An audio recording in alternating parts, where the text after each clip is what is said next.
Bonsoir à tous, aujourd'hui on se retrouve dans l'Ancien Testament, la Genèse, chapitre 3.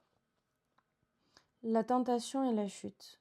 Le serpent était le plus rusé de tous les animaux sauvages que l'Éternel Dieu avait fait.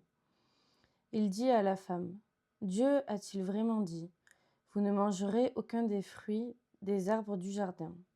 La femme répondit au serpent, « Nous mangeons du fruit des arbres du jardin. Cependant, en ce qui concerne le fruit de l'arbre qui est au milieu du jardin, Dieu a dit, vous n'en mangerez pas et vous n'y toucherez pas, sinon vous mourrez. » Le serpent dit alors à la femme, vous ne mourrez absolument pas, mais Dieu sait que le jour où vous en mangerez, vos yeux s'ouvriront et vous serez comme Dieu, vous connaîtrez le bien et le mal. La femme vit que l'arbre était porteur de fruits bons à manger, agréables à regarder et précieux pour ouvrir l'intelligence. Elle prit de son fruit et en mangea.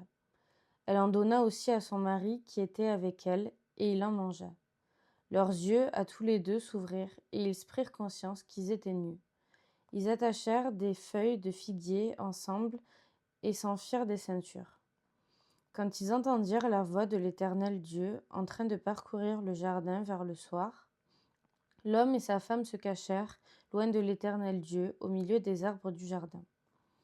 Cependant, l'Éternel Dieu appela l'homme et lui dit, « Où es-tu » Il répondit, « J'ai entendu ta voix dans le jardin et j'ai eu peur parce que j'étais nu. Alors je me suis caché. » L'Éternel Dieu dit, « Qui t'a révélé que tu étais nu?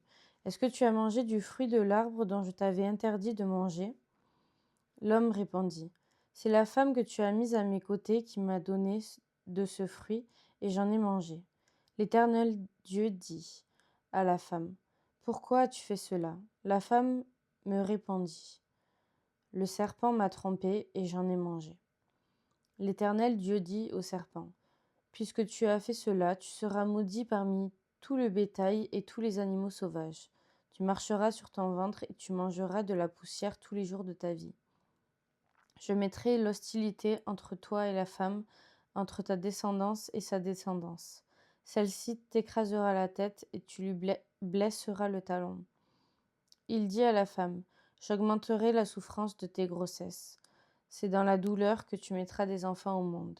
Tes désirs se porteront vers ton mari, mais lui, il dominera sur toi. » Il dit à l'homme, « Puisque tu as écouté ta femme et mangé du fruit au sujet duquel je t'avais donné cet ordre, tu n'en mangeras pas. Le sol est maudit à cause de toi. C'est avec peine